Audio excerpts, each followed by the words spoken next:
With me now, Ajit Pai, the Federal Communications Commission Chairman. Ajit, tell me about this net neutrality rollback that you're undertaking. I'd be happy to. Thanks for having me on. Thanks for coming by. This is exciting. Oh, our pleasure. So 2 years ago, the Obama administration decided to regulate the internet, to treat the internet like a utility. So I just want to see if this is a comparable scenario. Wouldn't treating internet companies like utilities be like treating cars like horses and forcing them to get shots and wear shoes? Exactly. It's treating a very dynamic industry like one that is much more slow moving. And part of the reason why I've proposed to my fellow commissioners at the FCC to get rid of those regulations is that we want the internet to be governed by engineers and entrepreneurs once again, not by bureaucrats and lawyers in Washington. And people who know almost nothing about technology. Exactly. And technology changes very quickly. And so I think the last thing you want in something that is as successful a free market innovation as the internet is for government to try to predict and dictate where the marketplace should go. All right. So let's talk about this a little bit, because it's sort of it's split in Silicon Valley. And you have a lot of tech companies who are actually they are in favor of net neutrality. They are opposed to this rollback. Why are companies like Reddit opposing this? Well, I think some companies are very worried. Is the internet going to be free and open? Yeah. And the argument I've made is that before 2015, before these regulations were imposed, we had a free and open internet. That's part of the reason why companies like Facebook and Amazon and Netflix and Google and Reddit have become globally known names. Going forward, we are going to continue to have a free and open internet, but the question is, what type of regulatory framework should we have? And to me, at least, that bipartisan, light touch, market-based framework that started in the Clinton administration and served us well for the next 20 years. It's the one that's best calibrated to serve consumers the best. Yeah, and it seems as though this move in 2015 was very heavy-handed.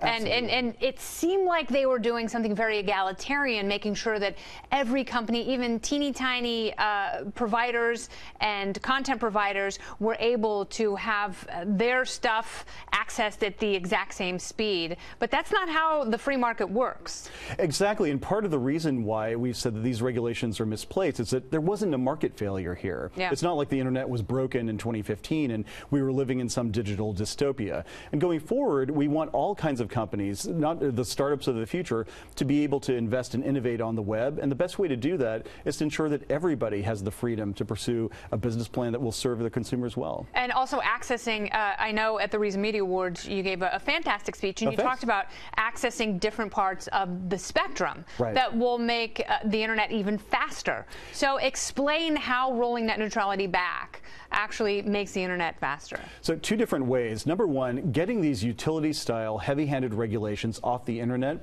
will encourage more companies to invest. And one of the things we found in this process even is small companies? Especially the smaller companies, because those are the companies that don't have the wherewithal to hire a bunch of lawyers and accountants to comply with these regulations. They were the ones who told us, look, it's hard enough as it is for us to raise capital and to invest in some of these areas, especially rural or lower income areas.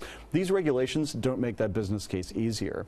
The second thing I've argued is that, look, if what you're concerned about is the lack of competition, well, let's talk about that, because there the FCC has been extremely aggressive in encouraging satellite companies and wireless and all kinds of new providers to enter the marketplace. That is, I think, the best way to solve the problem that some of the critics might be concerned about. Yeah, it's really interesting, because there are speeds out there that we can't even conceive of now. And like you say, if we get government out of the way, we can access that. Things will be faster. People can make more money. How does this in any way, and maybe it doesn't, but does it dovetail at all with tax reform? Well, I think it is all geared toward making a business case for the private sector to invest and to innovate. And one of the things we hear all the time and we see on the ground is that a lot of these companies have limited capital. They just have to be able to have a business case to execute. No one is going to invest in infrastructure if it ultimately doesn't get a return on that investment. And to us, at least, we want to make sure that the regulatory burden is appropriately calibrated to protect consumers on one hand and to maximize the incentive to invest on the other. And in my view, view, at least, judging from the past where we had $1.5 trillion of investment in infrastructure from the Clinton administration until 2015, that I think is the framework that is ultimately going to serve consumers the best going forward. Well, I know a lot of people have been critical of the president, but I have to say, as far as his deregulation streak, I certainly encourage that. And I would point to him hiring you as a great example of that. And it's nice to see someone who's in charge of the FCC actually getting out of the way, so we can focus on making society better because of less government and not just worrying about smut and Janet Jackson's nipple wear. I come of the view that, look, free markets and competition have delivered far more consumer benefits than preemptive regulation from Washington ever has. And so we want the private sector to invest, and that means we have to modernize our rules and, as you said, get out of the way and let the private sector invest. Have you had any scandals where you've taken private planes that have cost taxpayers thousands and thousands of dollars? To the contrary, we have been in an unending series of Hyundais and Kias and Chevys as I've driven across the country. I've logged over 4,000 road miles. And and rental cars going to places like Cape and Springs, West Virginia, and Mission, South Dakota, and Flagstaff, Arizona. And so to me, at least, that's the great part about the job, is getting to visit parts of America that are on the wrong side of the digital divide and letting them know that the FCC wants to connect them. Thank you so much for being here. Appreciate it. Thanks again for having me on.